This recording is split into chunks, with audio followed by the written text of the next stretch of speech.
Chapter 15, The Sorrow of Love. When the voice of God faded and the air became still again, Adam and Eve were left in silence. They sat together, trembling, not only because they could not return to the garden they had lost, but because of what God had just told them. Tears streamed down their faces as they whispered to each other, "He will suffer for us?" Their sorrow deepened, not from fear of punishment, but from love. That the very God who made them would one day choose to carry their pain, it was almost too much to bear. They wept not only for what they had lost, but for what he would one day lose, just to bring them back. Would you like chapter 16 next? Chapter 16, First Light. After God's voice left them, Adam and Eve stayed in the cave, still and broken. Through the long night, they wept and prayed, waiting for something, anything, to change. And then at last, the sky began to pale. The first dawn since the fall rose over them, quiet and golden. Light poured through the mouth of the cave, washing over their faces. But instead of joy, fear gripped their hearts. Adam stepped cautiously to the entrance and turned toward the east. There, rising like fire from the horizon, was the sun. Its heat touched his skin for the first time. Its rays burned against his body, and he was terrified. He fell to the ground, sobbing, beating his chest, crying out, "O Lord, please, don't burn me. Don't take my life. Don't let this flame consume us." Because Adam believed it was God himself in that fire. In Eden, he had only heard the voice of God, never seen a light like this, never felt such burning heat. He thought the sun had come to punish him. He trembled, whispering in fear, "First the night came upon us, now the fire. Is this the end of our days?" But even as fear wrapped around his heart, the word of God came to him, tender and strong, and said, "Adam, rise, stand up. This light is not me. It is the sun, my creation. It gives light to the day, just as I promised you. Remember, I told you that light would come after the night. I am the one who comforted you in the dark. Do not be afraid." And then, once again, the voice was silent. 17. The serpent revealed. Adam and Eve stepped out from the cave, their eyes adjusting to the light of the new day. Slowly, they began walking toward the direction of Eden, drawn by a longing they couldn't name. But as they approached the western gate, the very place where Satan had first deceived them, they stopped. There, near the entrance, slithering across the dust, was the serpent. It was no longer the radiant creature it once had been. Now it writhed on its belly, its once proud head lowered to the ground, licking the dust in sorrow. The curse had taken its beauty, its grace, and left behind something twisted and low. Before it had been exalted, sleek, glorious, admired by all the beasts. Now it was reduced to crawling in the dirt, loathed and avoided by everything that once looked upon it with wonder. The beasts no longer came near it.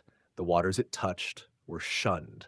The places it passed through were empty. No creature wanted to be where the serpent had been. Once it had been a creature of light, dwelling in beauty. Now it carried the stench of death and deception. The ground itself seemed to recoil beneath it, and Adam and Eve watched it in silence, the weight of their own downfall mirrored in the fallen serpent. Chapter 18, The Serpent's Attack. As Adam and Eve stood by the gate, the cursed serpent saw them and stirred. Its eyes, blood red with rage, narrowed. It lifted its grotesque head, rising on its tail, and hissed with fury. Then, with terrifying speed, it lunged, aiming directly for Eve. Adam's heart burned with terror and helplessness. He looked around, desperate for a weapon, but found nothing to defend her with. Still, he could not stand by. With nothing but his bare hands and love for Eve, he stepped between her and the beast. He grabbed the serpent by the tail. But the serpent turned and hissed at him, its voice bitter and filled with venom. "Because of you and your companion," it growled, "I am cursed. I crawl on my belly like this." With unnatural strength, it coiled and struck, throwing both Adam and Eve to the ground. It pressed itself upon them, trying to crush them, trying to finish what it had started in Eden. But before it could do more, God sent his angel. In a flash of light and wind, the angel descended and struck the serpent back.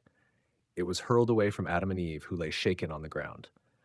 Then the word of God came, powerful and full of judgment. He spoke to the serpent. "In the beginning, I made you able to move freely, gliding with grace. I even gave you speech, but no more.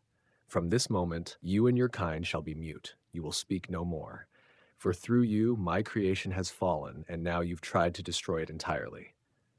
The serpent was struck dumb in that moment, its voice silenced forever. Then God commanded a mighty wind to blow from heaven. It swept the serpent off the earth and cast it far away, carrying it across the lands until it landed on a distant shore in what would one day be known as India. And there, in silence and exile, the serpent remained. Chapter 19, Beasts Made Subject to Adam. Still trembling from the serpent's attack, Adam and Eve fell to their knees and cried out to God. Adam's voice was weak and full of sorrow. "O Lord," he said, "when we were in the cave, I feared this very thing, that the wild beasts would rise up and destroy us. I feared they would end our lives before we could even learn how to live outside Eden." Overwhelmed by fear and guilt, Adam struck his chest and collapsed to the ground as though dead. The pain, both physical and spiritual, was too much to bear. But once again, the word of God came near. With gentle power, he lifted Adam and spoke with deep compassion. "Adam, not one of the beasts I have made will harm you. Did I not bring them before you in the cave, and none raised a claw or tooth against you? Know this, when I sent them to you, I kept the serpent away.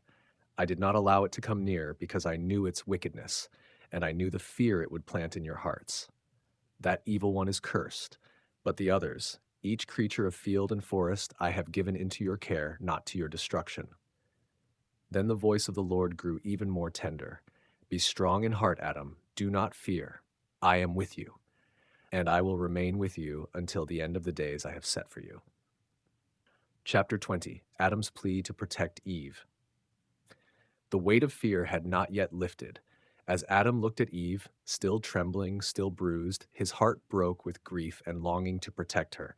He turned his face to heaven and cried out, "O Lord, please move us to a safer place, somewhere the serpent cannot find us again. I am terrified it will return when I am not near and harm Eve. I saw its eyes. They were wicked, full of hatred. I cannot bear the thought of losing her."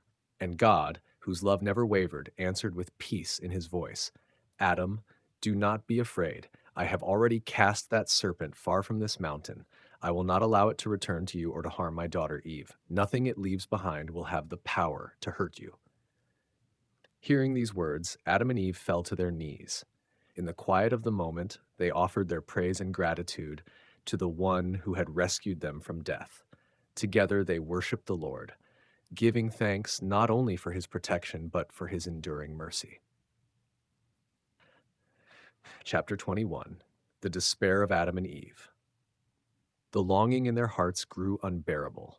Adam and Eve, overwhelmed by sorrow, began searching once more for the path to Eden.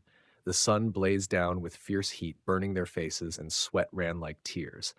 Exhausted, they wept before the Lord. Their steps led them near a high mountain, standing close to the western gate of the garden, the place they had once known as home. Desperate and broken, Adam climbed to the summit, and there, without a word, he cast himself from its peak. His body struck the earth below, torn by stone and soil. Flesh was ripped open, blood poured freely, and Adam lay still, nearly lifeless. Eve, still standing above, looked down and saw what he had done. Her heart shattered. "I cannot live without him," she whispered through sobs. "He suffered this because of me." And with that, she too threw herself down the mountain. The stones did not spare her either. Her skin was cut and bruised, her body bloodied, and she lay beside Adam, motionless, like death itself had come for them both. But God, who watches over even the brokenhearted, saw them lying in the dust, and in his mercy he sent his word to them once again. With gentle power, the word lifted them up from the ground, and he spoke to Adam.